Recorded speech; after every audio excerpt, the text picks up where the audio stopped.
do the record. And I just need a moment to get a drink, so I'm back in half a minute. You can go running. I will start the recording and get ready.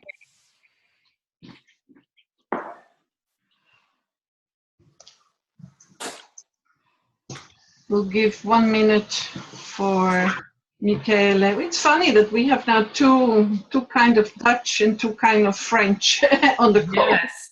And I just got an email from somebody from India, so I'm going to just send him the link again, so he will be joining us soon. And the rest of the people who said yesterday they would come, they will join us today, or if not, they will join us on Monday. It's live. Yeah, and it's we are happy you're here. So we want to honor your time being here, and you know, it's for us, for Henrietta and I. It's always a learning in process about culture and what's happening, and making people and us aware. But we want to create the conversation of culture and awareness. So I'm going to put Michaela and Chris and anybody else on mute. So okay, I'm back again. Yeah, I heard you. So because it would avoid too much background noise. Yeah. Afterwards, we have you can, if you have any questions, you can write them on the chat box. And at the end, I will bring us back so you can have the questions and we can keep the conversation going on. Yeah? Okay, perfect. Okay. Okay, let me...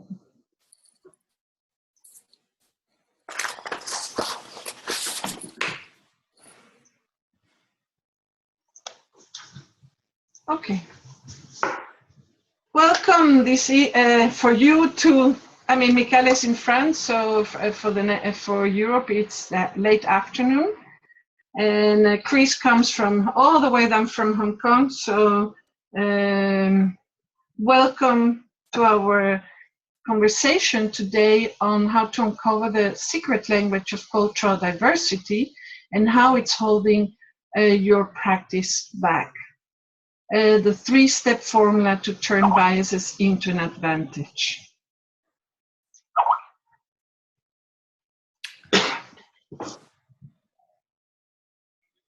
Okay, so today's takeaway for you will be how biases work and influence your life and coaching practice. We have a 4-sequel process in how we examine situations, cause-effect of biases. And 3 steps how to turn biases into a useful tool for your coaching practice. In these 45 minutes we have of your precious time, which we so appreciate, especially getting back here today with us, we have some added value for you to become a more empathic coach and attract your ideal clients, to have a better understanding on the effects of biases and perceptions, and how to effectively support your clients when leading diverse teams.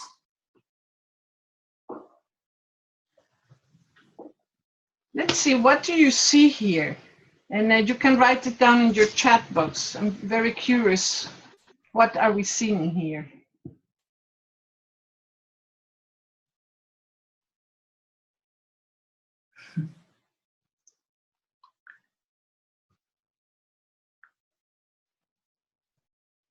Oh, sorry. As you can see, this is, for some people, it looks like an Eskimo. For some people, like a Maya person. And this is what we're all going to be talking about today. I have another one for you just to make it a little bit fun. And I'm wondering, what do you see here?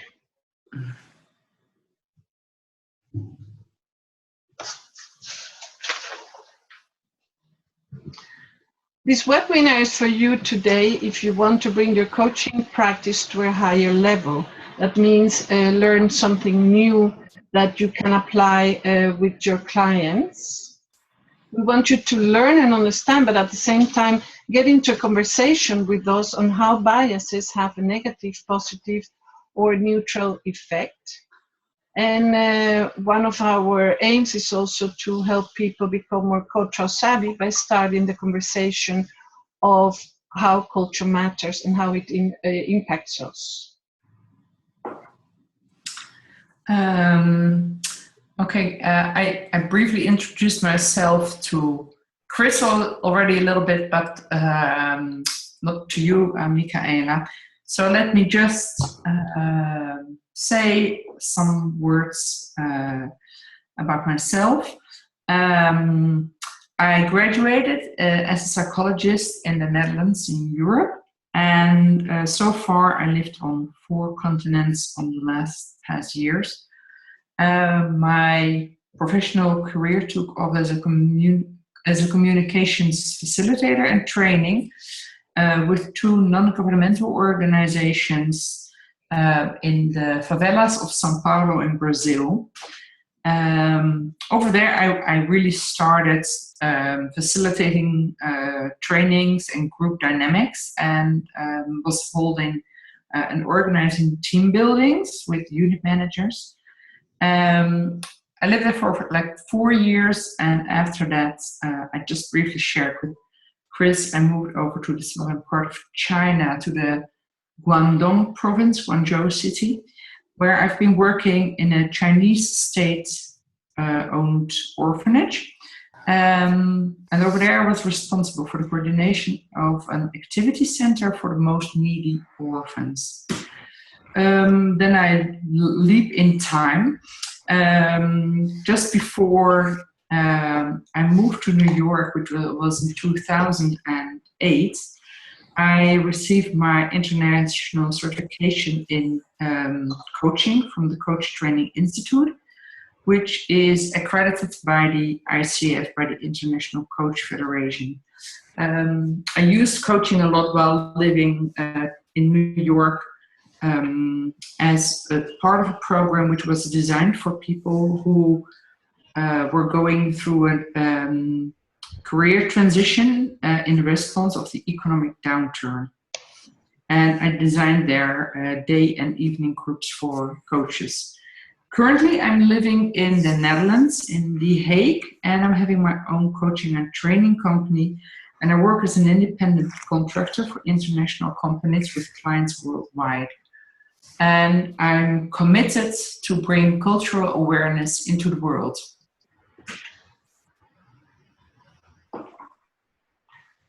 And I am Edme Schultz. I have been involved with the ICF for I don't know how long, since 1999, 2000. So I got my PCC quite early. In 2002, I got my training, and immediately after that, I got my PCC. And since then, I have been preaching almost, which is not my meaning, but I've been trying to get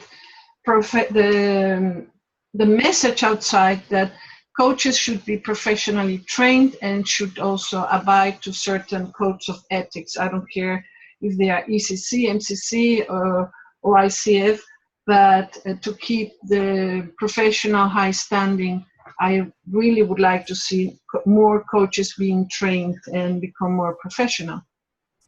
How did I come to coaching? I was born in Venezuela from Dutch parents, and when I was about 19, I went to study first in England, then in the States, and then I went back to England to get different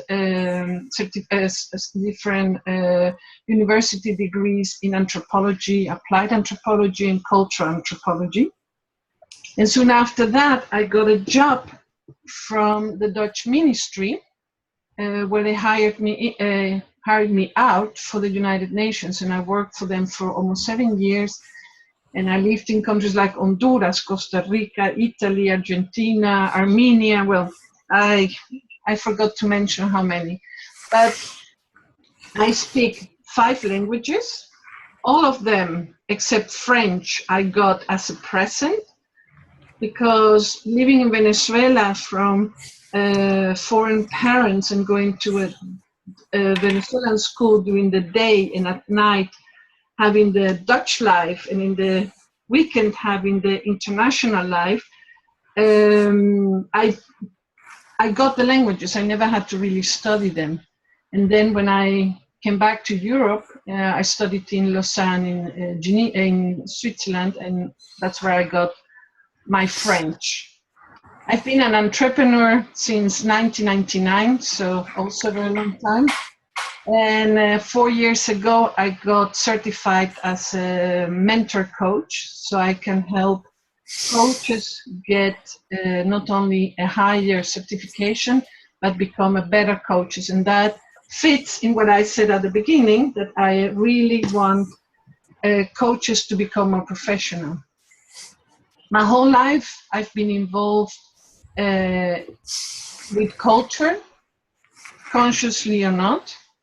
And my passion is really to support the growth of people and become cultural savvy, because culture impacts our life. Languages, the way we dress, religion, all these things where we are taking them for granted, they really hit ourselves. And when you are a trainer or coach or even a manager, and you are dealing with people from different backgrounds, this is what's going to impact you.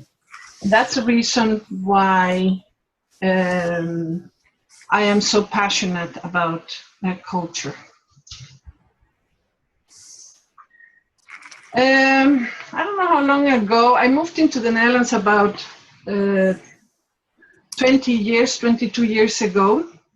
And I never felt at home in the Netherlands. My parents were Dutch, but I was never at home. I didn't feel welcome here. And I always thought it had to do because my mother, whose parents were Dutch, but she was born in Indonesia. And after the Japanese concentration camp, they came back to Europe.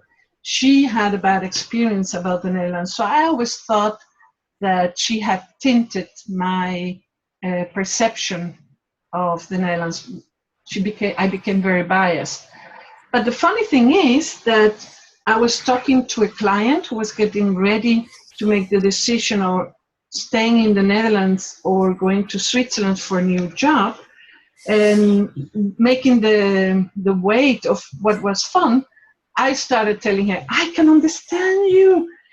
I can really understand what's happening, because I always thought that Dutch people were open and, they have these agendas that are so difficult. You want to make an appointment and you get 6 weeks in advance. You have to decide if you want to go to the movies. I don't know about you, but I am not interested. I don't even know if I want to go to the movies in 6 weeks' time. So, but the other thing I hated, I still do, is the Dutch weather. It rains so much and it's windy. And of course, being from the tropics, this really hits me day by day. And then I had this introduction to this, what I call horrible Dutch birthday parties, where you sit in a round like this picture, and you come into the room and they put you into a chair, and God forbid if you decide in the middle of the party to change chairs and sit in another one, because they will claim their chair back. And that coffee, in Holland, when they are always open, and they invite you for a cup of coffee, but it's only 1 cup of coffee and 1 biscuit. And their coffee, well, think of the Venezuelan coffee being one of the best of the world. I come in Holland drinking water coffee. And the other thing that struck me very much, which I'm still surprised I am so struck, because the Dutch are very direct, and I always like that. I like direct people. But what I've realized living in the Netherlands is that their directness is almost sometimes hurtful and insulting, and that's what hurt me. And I was really complaining and rattling with my friend, and then only comment, she looked at me for like 5 minutes and she said, "Oh my God, Edna, you have the biggest cultural shock I've ever heard in my life." So, how can we help you avoid making mistakes we made?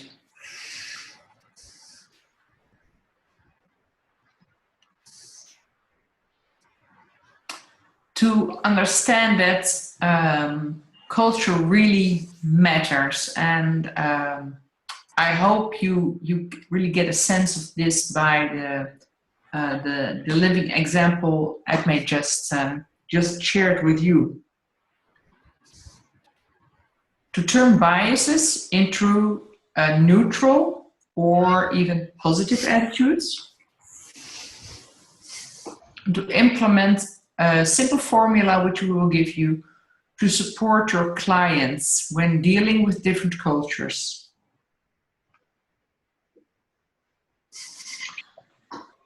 What are biases? Biases are the result of skipping some steps in an observation process, and as a result, you have a perception of a situation, an idea, or a person. And so now, how do biases serve us or harm us? Let's start by saying that the primordial function of biases is to keep us safe.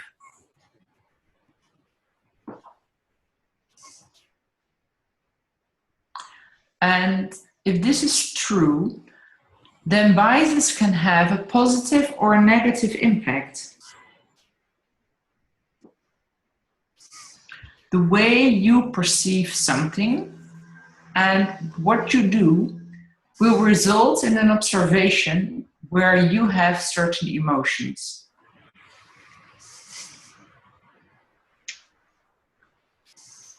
We want you, and we would like you also to write. Well, I could unmute you. It might be easier than we call it than writing. I don't know if you're able to write anymore on the chat, but we would like to look at a case from an HR manager that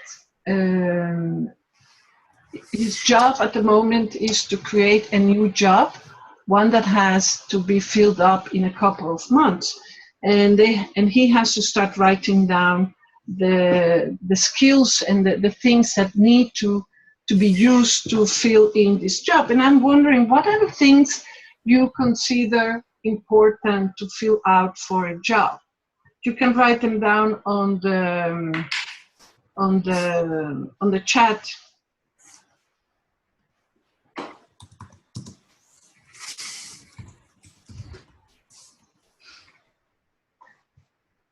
Welcome, Jalaini. You can also write down your answers on the chat.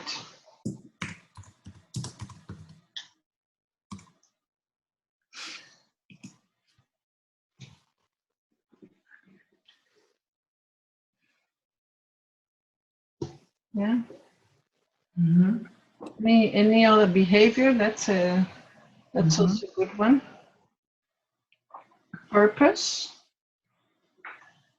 All the things you have mentioned have really to do with skills and how you fill out a position. It could be skills. I'm surprised none of you wrote age or gender, but yeah, or languages, place of education, what is expected. You know, there's a long list of things a job description has. In principle, when you write these things, which are really biases, skill and age, language, gender, all these are biases. But when we write them down, strangely enough, they come qualifications and they are acceptable. But when you are talking to somebody and you tell them you're just a woman, you're just a man, that might be a bias, a disqualification. So it's very interesting how a bias, just by writing them down in a place like a CV or like a job description, becomes something positive. And then we are talking about qualifying people or qualifying biases. But you can also have the difference in the moment you send a CV to somebody and you are disqualified because of age or because of gender, then you are immediately saying they are racist, they are disqualifying, they are biased, it's not fair. So it's very interesting to see something that usually we can see in a very positive way. When it touches us in a different way, it becomes a bias, a negative bias. But in principle, biases are neutral qualifications, neutral things.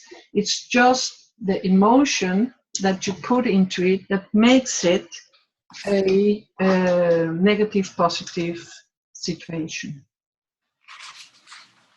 So let's have a look at how we human beings work with biases, because we are all day long biasing. The whole day long we're busy with seeing. What do we see? We see a person on the street, we look at how they are dressed, we look at how they behave, at the nonverbal communication, we look at the hair, do they have a veil or not, or a hat, or how they're walking. We are all day long. But also, this refers to a situation when you see a group of people in a room. You can already start looking at, is it a party? Are they fighting? Is it a training program? These are the things that we do all the time. But with seeing, we immediately, almost without noticing, we start evaluating. And remember that bias is, the main thing is to keep us safe. So from that situation, we are starting to look at what's happening there.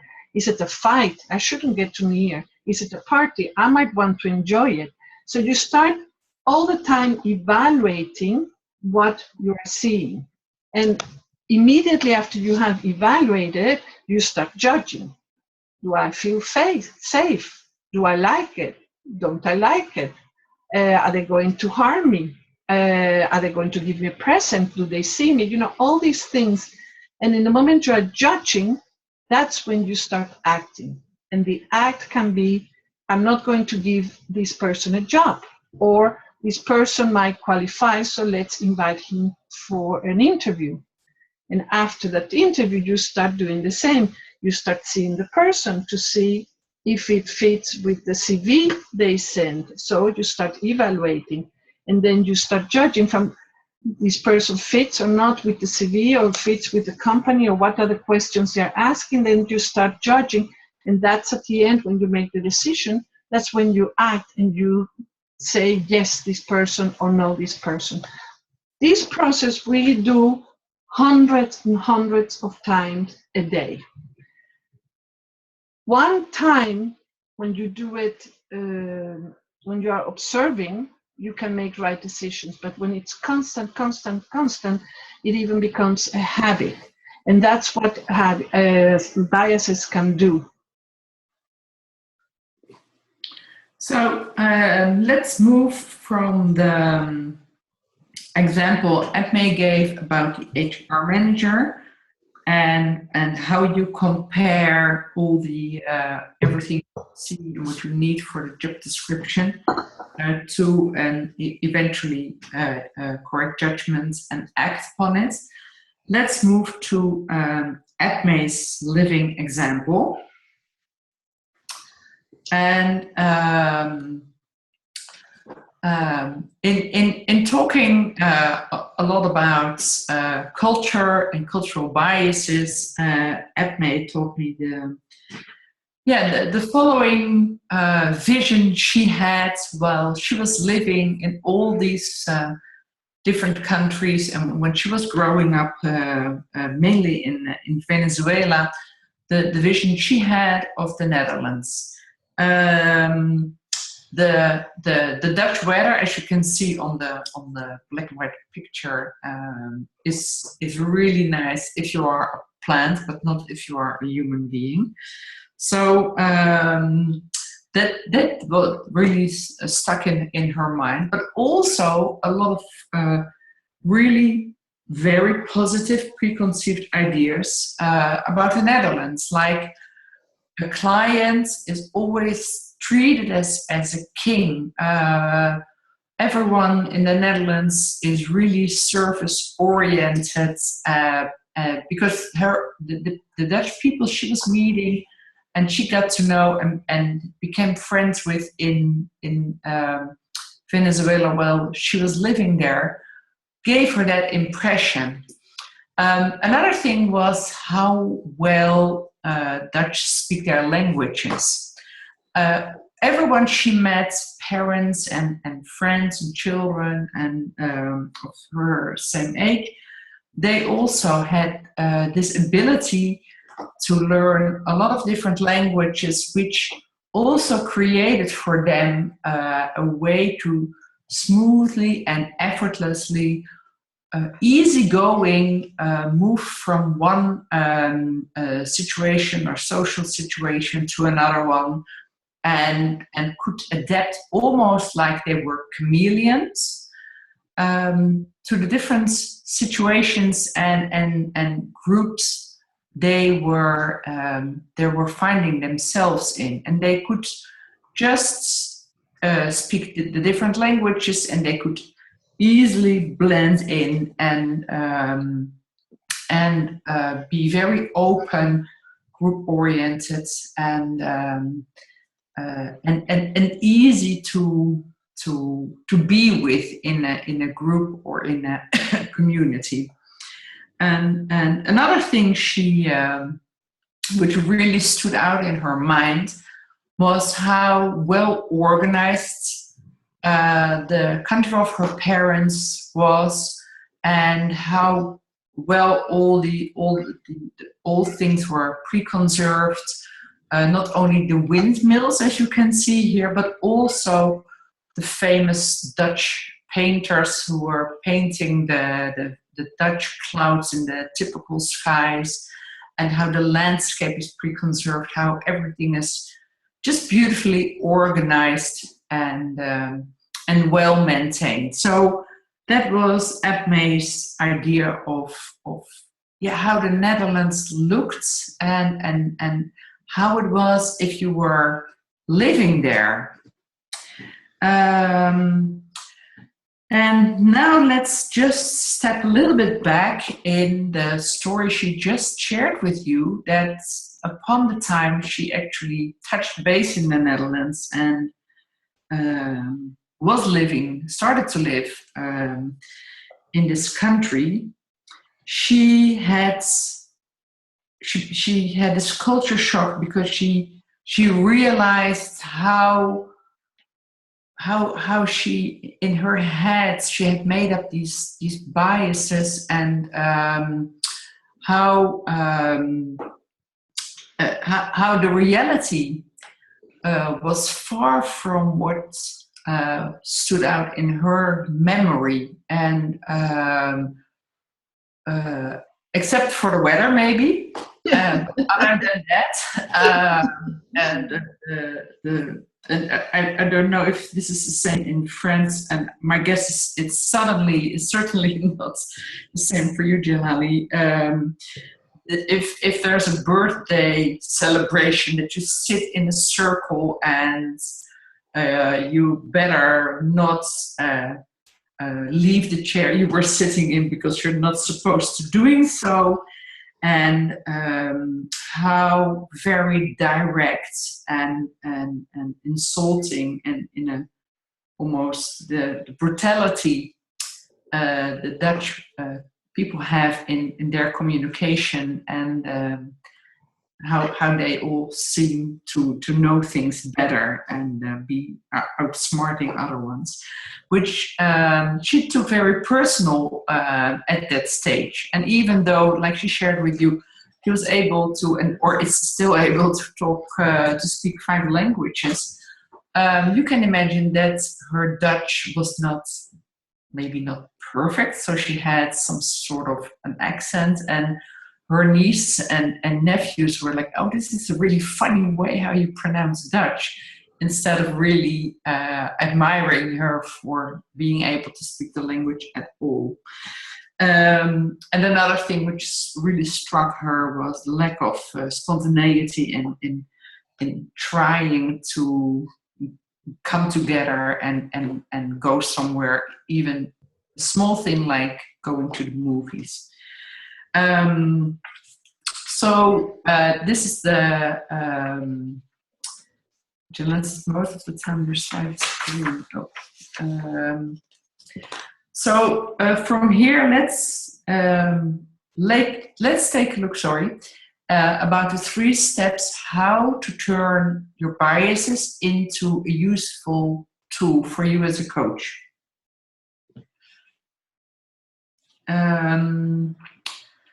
If we stick with Edme's brutal reality of the coming from the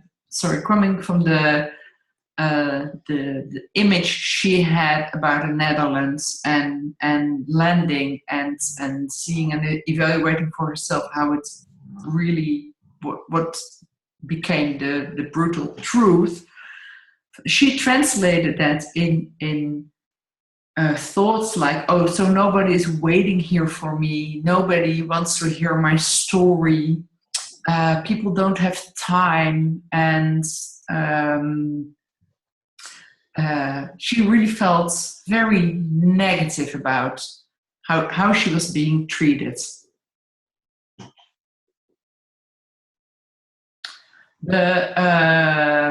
So the knowledge and the skills made her judge upon how she felt not being welcomed and not being listened to and not being seen for who she was, and how her idea of the Netherlands didn't match at all with the reality she was facing while she was living there herself. And the picture she created of the country of her parents had a huge mismatch with her own experience.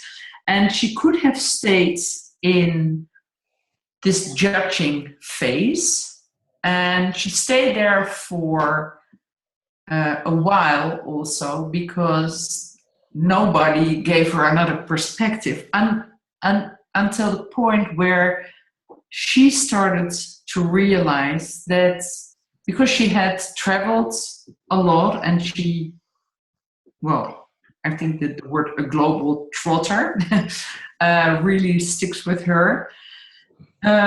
She could take a different perspective of her own situation. And I just want to take you just briefly to a place where after you heard Edme's story and after you heard how the image of her parents' country was mismatching with her own reality, and how she has been struggling with that, if at that time she would have had a coach who would be culture savvy and who would have addressed that she was really struggling with these biases and with the culture she was living in, and that was playing a part in the judgment she made. If she would have had a coach who had been able to support and facilitate her, it might not be so difficult probably for you to imagine also how her way of being willing to open up and to act would have been so much more smoother than the rough road she has actually experienced until she came to this point where she was able to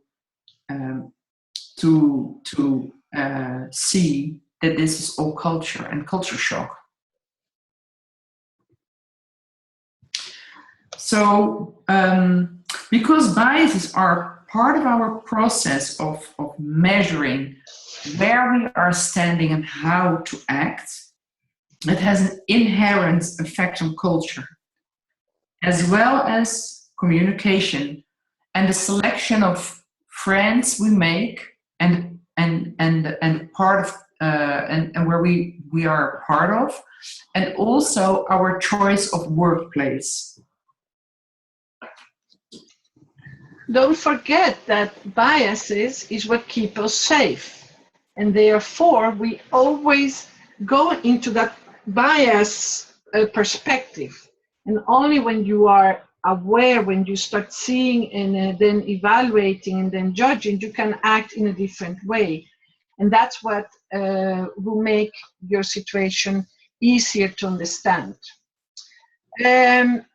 Henriette and I have been coaching and training for many, many years. And we sat down and we started making a list. Okay, when we do this training about biases, is that an interesting subject to do? And then we started making a list of the things we hear from, excuse me, from our networkings or from our own clients or from our own coaches. And we realized that a lot of the people we get in one way or another one in contact are usually complaining or struggling because the lack of communication, the clear lack of communication, or the two-way communication where two people or manager and a team are not communicating from a common language, but from a language that seems to be the same. To explain it, here we have 4 or 5 people sitting down. We are all speaking in English,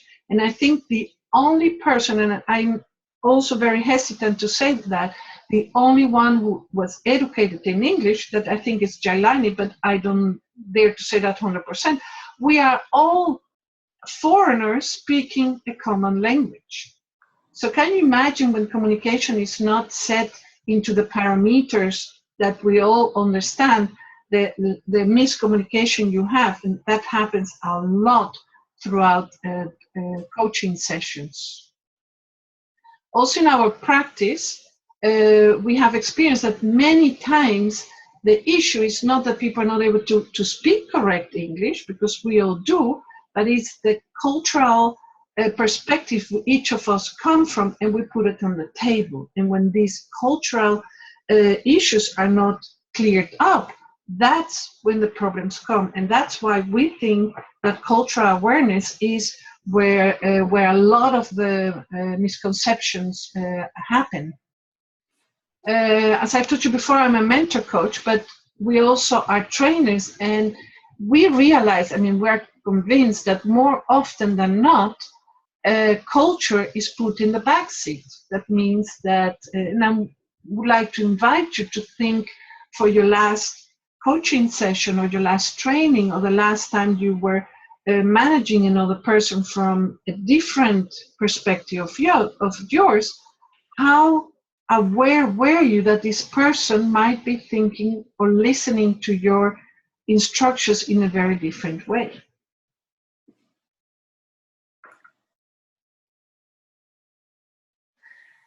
And biases, communication, perception, behavior, most of them are defined by culture. We can take Americans and British. They are more or less the same, but they are not. They are 2 different countries, 2 different cultures.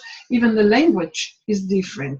So education system forms you, your religion forms you, the way you learn to communicate forms you, and all these things are the ones that make biases happening. And when you don't follow the 4 steps of how you see, if you see the educate, and when the judging becomes a negative judging, that's when the problems come, and that's when biases really become a negative thing rather than a neutral or positive issue.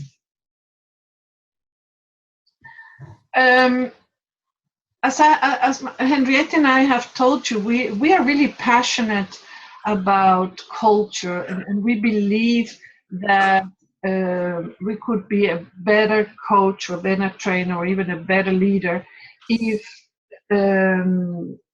we are more open to biases, to language, to culture, if we are able to understand more of how I, as a coach, get ready with my biases, my beliefs into a coaching session so that I can be prepared to see how my client listens to me and the words they are saying so that I can play and adapt and make sure that the client and I are communicating, that we are creating a partnership.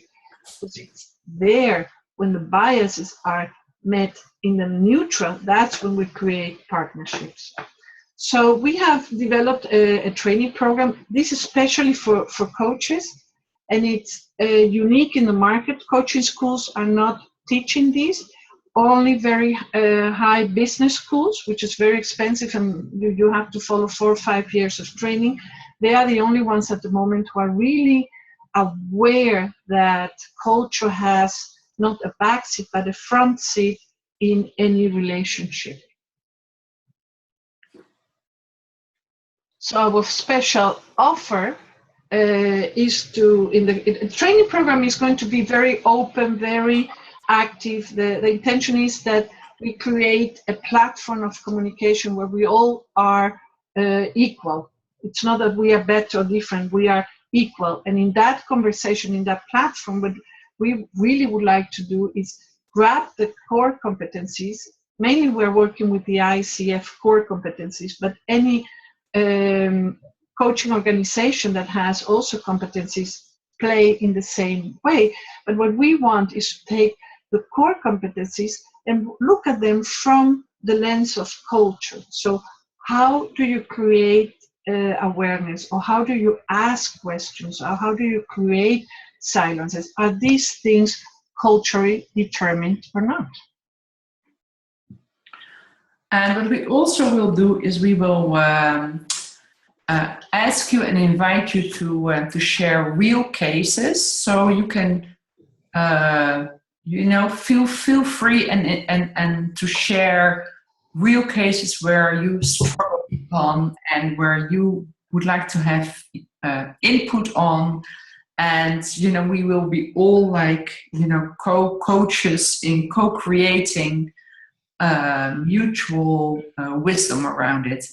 And also we will be offering situations which are directly applicable in your coaching practice, and also which will strengthen your coaching skills. The intention really at the end is to support your clients. When you are a better, skillful, masterful coach, especially if you're able to take culture, you will be able to better support your clients across culture and across countries. It's more and more that we are coaching on internet, and therefore it's so easy to cross the pond. This morning I was coaching somebody in Australia, and just before I came here I was working with somebody in Argentina. I mean, you have no idea really how we're jumping from one place to the other one, and by becoming more cultural savvy, we are able to support our clients better. And here also from our part is an invitation. If you feel, if this resonates with you, and if you also feel the need to become a better skilled coach about your cultural competency, you can become part of a pioneer in the community, which we really intend to grow for coaches who have global clients. And we hope you will grow with us and share your wisdom and your insights and your experience. What is important is that when we are in the conversation, that we learn to recognize when and where culture has an impact. Because even though I think culture impacts us all the time throughout the day, it is important as a coach, as a leader, when you are managing other people, when you are in a partnership with other people, that you can, for example, in my case, I work with 5 different coaches for 15 years, and not a single coach mentioned culture because they were not aware of it. It had to be an American client who was struggling with her cultureness to tell me, wow, Edmund, you have a big culture shock. And those are the things we want to bring on the table and create a conversation about it. Another thing we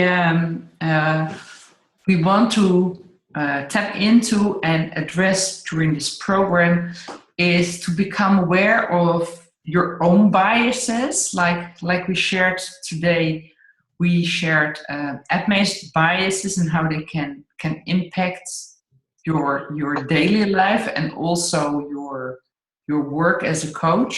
So we think it's important to become aware of your own biases as well as your blind spots. We have a really nice way to look at our own blind spots. And the other thing is to get to know adequately how to use different models and cross-cultural concepts. And what we want to do is we want to offer you we don't want to overload you. We want to offer an abundance of different ways and different concepts, different models. So you have them within hand reach, and you can choose from them which fits you best. Because we also think, AppMain and me, that's also culturally determined. You somehow feel more connected to one concept than to the other one. And also a lot of the models we know as coaches, like the iceberg, like Johari Windows, they are also able to be used on cultural models. So it's not that we are all learning hundreds of new models. We're going to look at the ones we have, and we might offer new ones. But we also would like to come in that discussion how cultural differences might affect a coaching session, because you might have 2 English, for example, this morning I was working with a French Mauritian client who lives in the Netherlands, and we were speaking in English. Now only that already, and I was telling her in the conversation about the way she was asking questions, and I told her the way you ask questions is you ask the question and then you tell the story. And I told her that is a very French, very Latin way of asking questions. And she looked at me and she said, I've been fighting for so long not to be French, and I realize I'm still French. So these differences that you bring yourself and you think you have shed, or on the contrary, like for example, Chris, who lives in China, look how many Chinese things he might have taken that he's not even aware, or how many of his Frenchness he brings into Hong Kong, and he's not even aware that that's happening. And that's the things that are important, that, you know, the white elephant sitting on the table of the coaching session. And another thing we would like to bring in and to create awareness around is to become acquainted with the coaching concepts and coaching and cross-cultural concepts. I earlier today had a coaching session with an American client, and her mother comes from Mexico, and she was sharing a very personal story with me. And halfway the story, she realized that she had a very indirect way of communication, meaning that she was really telling a lot of things which were all adding up to a certain purpose and who were leading to a goal, but she felt that she really had to explain why she was going rounds and rounds and was circling, because she needed to paint the everything which was around for her, which was coloring the story. And this is really a cross-cultural concept, which if you are not aware of it, or you simply you don't know that this is culture, you might be judging your client in a way like, oh, this story is taking forever. And it makes a difference for you as a coach, how you really listen in to the greatness of your clients, if you are aware of this. And what we also would like is, which is a discussion we are having now in many places, strangely enough, not enough in the coaching area, is the development of cultural competency. Because by you as a coach, you train on the core competencies. You learn to listen, you learn to ask questions, you learn to create awareness and trust and all the other things we learn at school.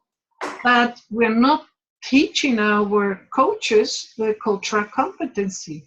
And what we would like to do is, together with you, create what is that meaning? How does cultural competency sees, so that we can support our clients better, and that as a group, like Henriette said before, to become a community of global coaches, that we can create the discussion further and further, so that more and more coaches and coaching schools become aware and start really working on developing the cultural competency.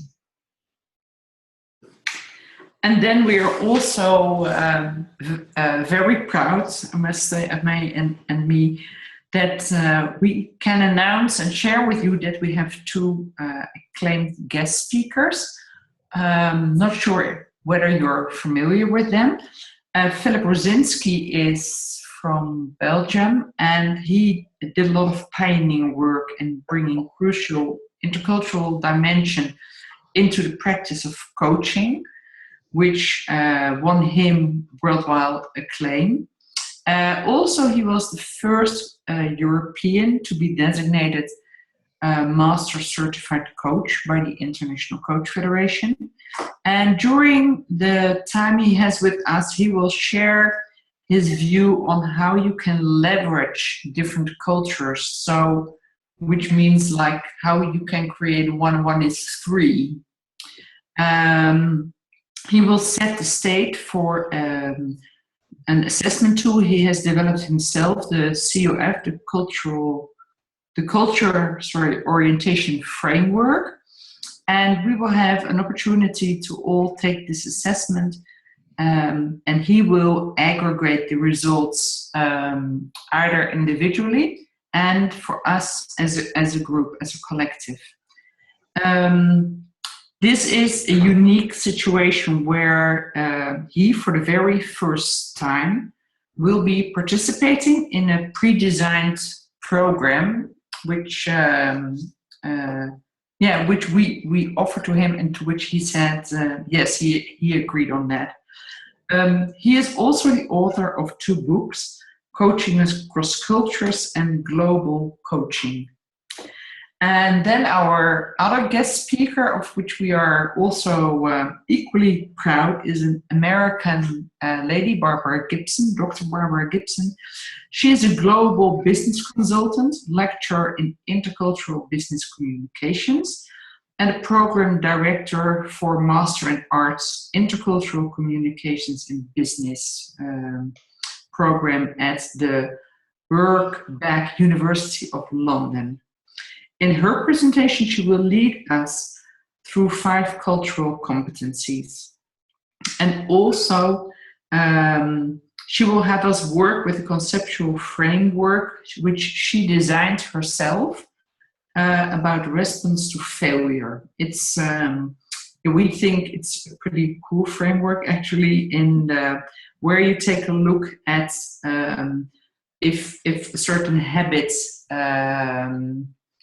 is successful, you will repeat it until you fail, and what are the strategies upon failing. And the way of how you act when you have a strategy which is failing really has a different impact wherever you operate in the world. So that we thought is in addition to all the other materials and theories and concepts and models and input, has added value. So also on top of this, you will obtain 24 CCEs, which are continuing coaching education units from the International Coach Federation, ICF. You will at least have 6 mentor hours. This is the minimum. It depends on the number of participants if this number of hours also will be higher. We designed 12 webinars of 2 hours each. The first one will start later this month on September 28th. And the last we have scheduled for December 14. But it's also important to know, if you are an ICF member or you are and you need to renew your certification, you need 40 hours every 3 years.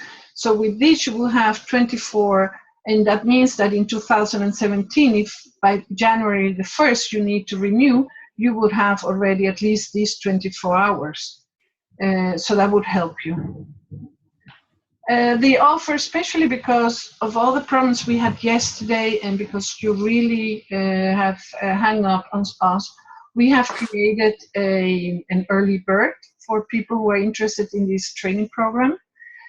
This training program is very active. It's not that we are going to give lessons, it is that we together as participants will create a training program. And because we think it has a great value, we have created an early bird for $500, which is approximately 450 euros if you register by the end of Sunday night, which is the 11th of September. And it would cost you $1,900, or if it's in euro, it will be 1,750. We have a payment plan. And if you register by early bird, you will have this price. And if not, if you register afterwards, the price will be higher up. But because we really want to thank you for hanging on with us, we also decided to offer for the people who register by Sunday a signed copy of Rosinski's book. He's written 2. We thought Coaching Across Cultures would be a nice one, but if you prefer the other one, we would willing to ask Rosinski to sign a different one for you. So it's a little bit open to your own preference.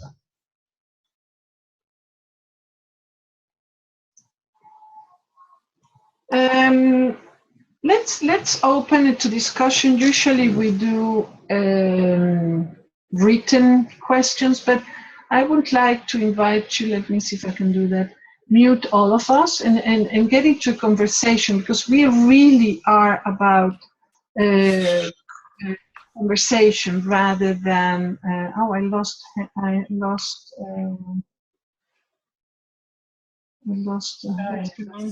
Emma. Yeah, well, it doesn't matter, but we would be really interested in enter a discussion about what you learned today, and does this sound like you? Because we on one hand want to keep learning from our product, and on the other hand we really would like to know if this program is needed, if there is a need for this kind of products in the market, and you of course will be able to help us. But if you decide to join us, it would also be of added value, because the program would be designed together. But I let you ask any question about biases, about anything you want that you thought about from what we talked today, or if you have any questions about coach or anything like that, just feel free to ask us, and we'll get into this conversation. Yeah, the mic's yeah. Hello. Yeah, thank you, Edmi, for the wonderful session. Hi, Jelani. Yeah. Thank you. And the thing which is coming into my mind is, when we are coaching somebody with a different culture, they take it in a different perspective, and we are in a different perspective. What happens when they go in a verbal abusal, or something like that? If they take it in another perspective. Okay, if I understand you correctly, you would like to know how, when you're in a conversation with somebody else and they are disagreeing, or they are into that negative bias, because that as soon as you start screaming, or you get angry, or you close yourself, or you say that's not possible, I don't see it, whenever you are in that mood, you are in the negative bias. That's where you land, in that perspective from it's not possible. Like I was for many years looking at Holland, what a horrible country, and how did I ever believe that people were great here? The important thing is that when you are aware, when you get certain models or certain concepts, or when you are skilled enough, you will be able to listen to your client before that happens, because usually a client gets upset when they are happening a couple of ways. One is when you are touching them so deep that they are not ready to see that, so you need to back off and see how many steps back you have to take, so that you can slowly bring them to where they are, so that they are open. Remember the 3 steps we gave you from be open, be knowledgeable, believe, act. So if you follow that 3 steps, you will be able to track back where it went wrong. And that's why it's so important, these kind of trainings, because it is too late in the moment the client starts screaming at you. Anybody, even on the street, in the moment somebody's screaming at you, that's too late. And if you react on that negative, it will go higher. So you need to step back and see what happened, where did it happen. The other way, when a client starts shouting, or they are aggressive, or they are upset, might be because they feel that you are not understanding them. We as coaches are the ones who have to understand the client, not the other way around. So we need to find a way to make sure that we are understanding what the client is saying. And you can only do that when the conversation is a 2-way conversation. Sorry, I couldn't understand you, or this is my way of looking at things. Is that the same you? Is that what you're meaning? In that way, you're creating a conversation where biases, negative biases, have less of a chance to create, and you can bring them faster to the neutral position. And from there, then the client can choose, no, it's still bad, or no, it can be good, and they move to the positive. Did I answer your question?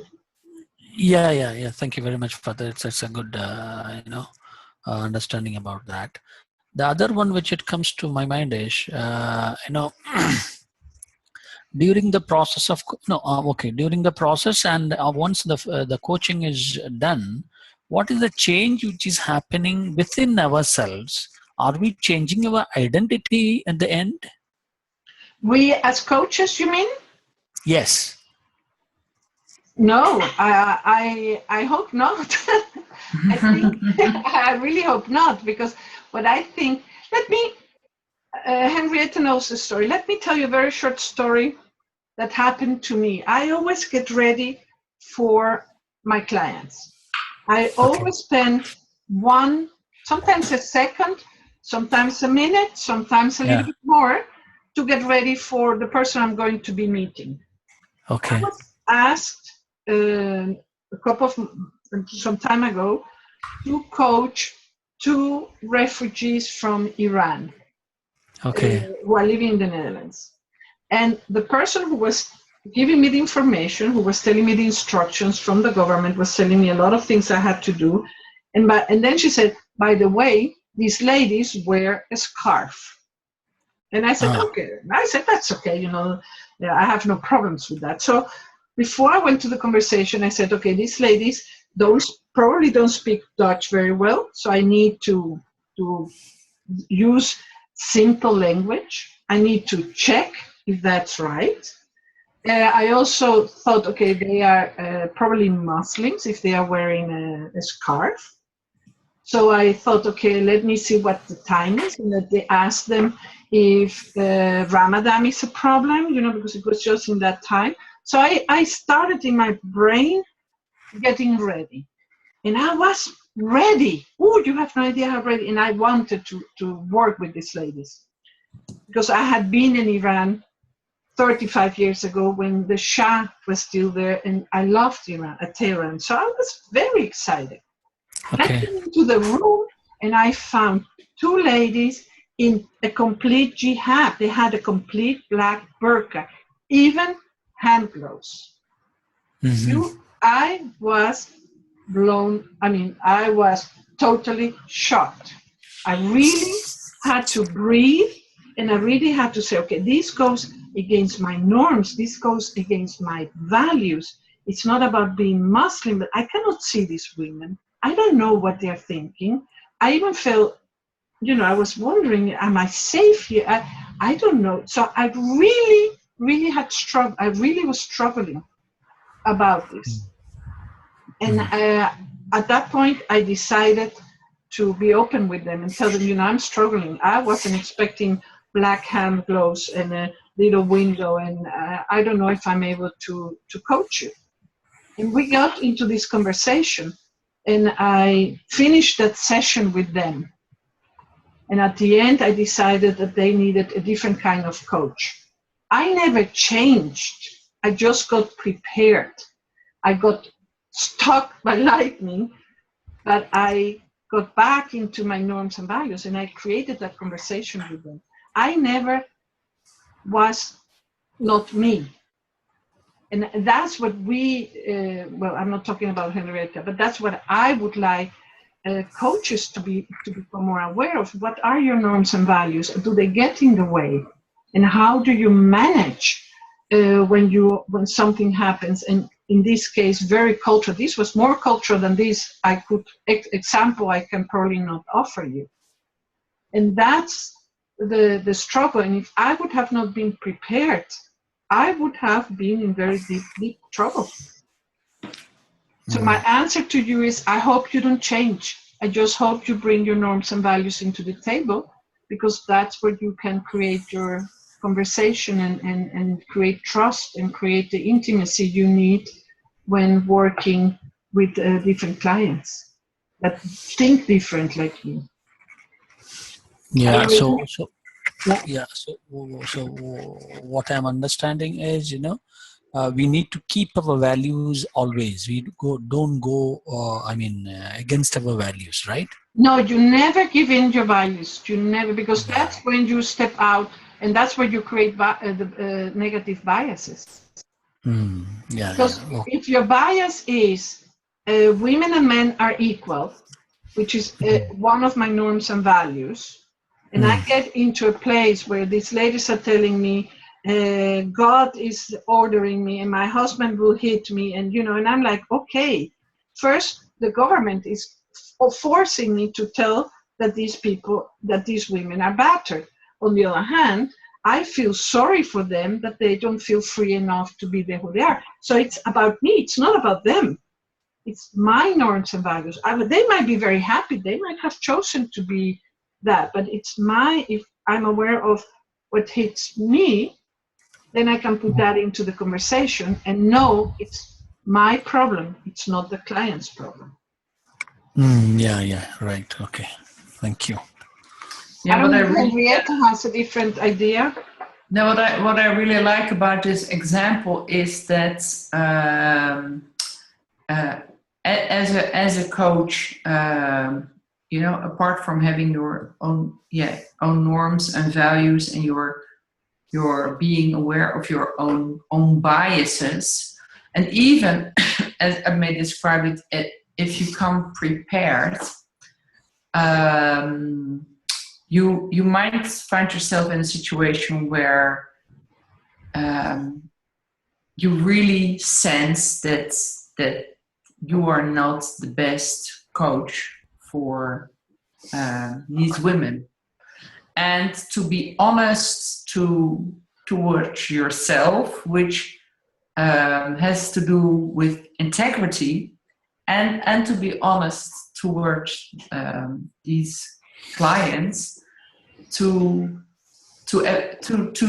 address that there are probably coaches out there who have a better fit than you have yourself, and to be open and discuss with them, like, I'm not the one for you, because to serve you clients in the best possible way, and what I will, and that you as a coach take responsibility for that choice, and to redirect them to a coach who is able to serve a client or these ladies in a better way, which has to do with your integrity and your own norms and values, and to take your responsibility in where you are up to in this world.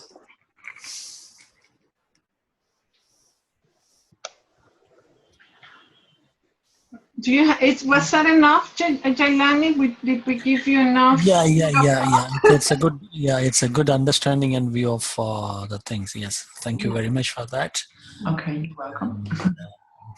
I see it's past the hour, so I don't know if you have any other questions about what we discussed or about the training program.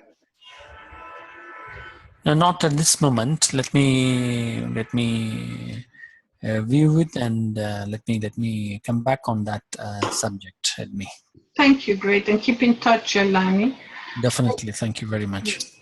Chris, I don't know, I'm quite interested from your perspective, how do you feel about the conversation of developing a core cultural competency that will support clients and leaders, because you're quiet.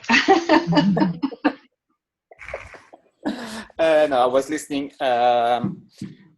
because, well, I'm just a beginner in coaching, so for me, I think I need to first develop some other skills. But I think it can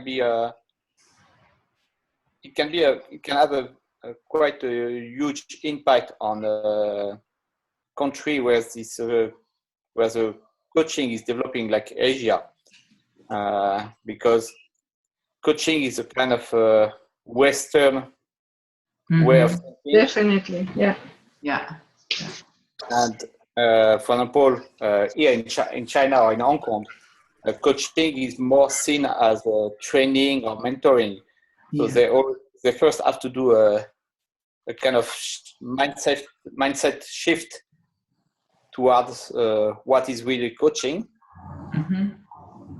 And then later on, they will have to integrate this culture, or at the same time. And that's very interesting.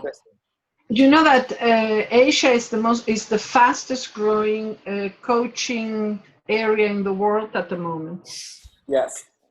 It's the big big trend. I almost dare to say. So I think the sooner you bring culture into the conversation for coaches and leaders, the sooner you will have a better communication with your clients. Yeah, definitely. I think that's for me. I think your training seems to be very interesting. I think it's a bit too early for me, right now. Mhm. I'm just developing, but I'm more thinking further and well, I don't know if it's the right platform, but in Hong Kong we'll do next year in March international coaching conference. Yeah, that's right. Yeah. Yeah. And I'm part of the people who will organize this conference. Oh, okay. Oh, And nice. I know they are looking for some speakers. So Okay. I think that can be maybe some. I would come back to you, but Yeah, on that's this, right. It might be interesting for us to go back to Hong Kong. yeah, especially as a As a well, if you speaker. speak Mandarin, that can be also some way, and that can be because right now for me it's interesting, but it's too early. Yes. And, but I think I know some coach that can be very very interested, and I know some coach who are doing some kind of cross-cultural coaching here. They are from Germany doing coaching here, and they are doing these kind of things. But I don't think they have a very specific trainings. They are based on their experience as expat from Germany in Hong Kong and international things. But yeah, definitely the training I think would be a very big added value. Well, you can always share. We're having another call Monday, I think, so you can always share the link with other people, because the more we talk about this subject, the more people we will come aware, because I think that's where the issue is. People are not aware of it. Yeah. Even two Americans, one comes from Boston and the other one comes from Texas. It's like two different worlds. Yeah. They are not aware. They are assuming they are Americans, and therefore everything is okay. But as soon as they are not coaching anymore, the first thing they will tell you is, he's Texan. They are all like that, So, so it's a conversation we need to create. And just this morning, I had a very interesting conversation with someone who is working at a completely different area about human rights and child labor. And she is working she does a lot of projects for, bigger companies also. And she was sharing a conversation of Chinese lady talking to someone in Europe, and the Chinese lady said, yes, we are respecting the human rights. We are respecting all the human rights, and we execute it in our country. And this European department, HR department, was like, oh, okay, well, that's great. But and where we were talking about it, both parties didn't recognize that there was culture at play. They both didn't have the cultural awareness, because they were assuming that the understanding of the Chinese lady of the human rights is exactly the same, which you can just put on top of the European understanding. And I think as we are all sitting here, we just know that they come from such different perspectives, and that their own take of what is human rights and how it's executed is completely different. So I'm so deeply convinced that in so many places in the world, and also international places, international companies, at the UN, wherever you go, there is no cultural awareness. Not the real awareness that culture is at play. And deep down, that's the reason why we, May and me, sense that we want to bring this program.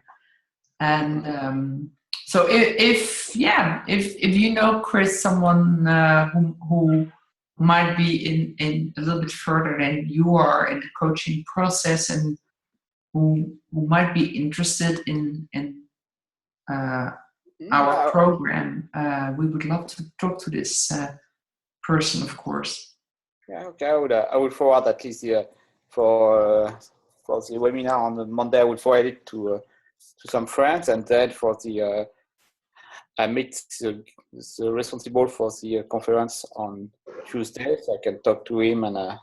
Okay, beautiful. Great. Yeah, and just because. Well, I've been while I was in France, I've been working in Amsterdam, so the cultural shock, and I've been living. We should meet next time. And I began my career in Belgium. Oh, okay. And what was quite, the ways of, for example, the Flemish. If you call them, for example, they would directly start to speak to you in Flemish, and then you say, "Well, sorry, I'm not Belgium, but I'm French." Oh, and then they switch to French. Yes. Well, I mean, if there is a confused country, we can really bring Belgium as a good example. Yeah. So, and the same here. I mean, my wife is from Shanghai, but everywhere she goes, then people never identify her as Chinese. So when she come to Hong Kong, people were thinking she was Hong Kongish. So they talk to her in Cantonese, and she has to explain. And then even as you mentioned for the US, but in China it's the same. If people from Beijing and Shanghai, it's Chinese, but yeah, they have different culture, and that's. And I think even for Chinese people, if you don't speak Mandarin in Shanghai, they can be really rude to you, and really be offensive to you. It's for foreigners it doesn't matter, but for Chinese people, it's even in China it can make a huge difference. Well, Chris, I know it's late for you. Yeah. But it's still okay. Don't worry. So I really want to thank you for the conversation, and I hope the little information we have shared about biases already brings you higher into starting your coaching career, which is a very nice career to do. And I hope we keep in touch. Yeah, definitely. I would. So I would forward the. Yeah, so I will make sure you get a copy of the invitation for Monday. We're sending it out tomorrow, so I'll share that with you. And let's keep in contact for further conversation on this subject, and you know how we can help ICF. You know, I know a lot of chapters have also monthly calls. So if you think that would be a thing we could do once, we are open to it, because we want to spread the word.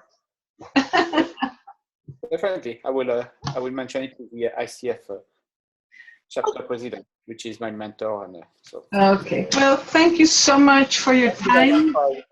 And keep in touch. Yeah. Yeah. Thank you for taking this extra time today. It's really appreciated. Thank you very much, and good luck for the. Yes. And sweet dreams. And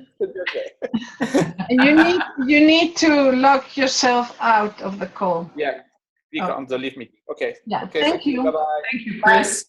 Bye.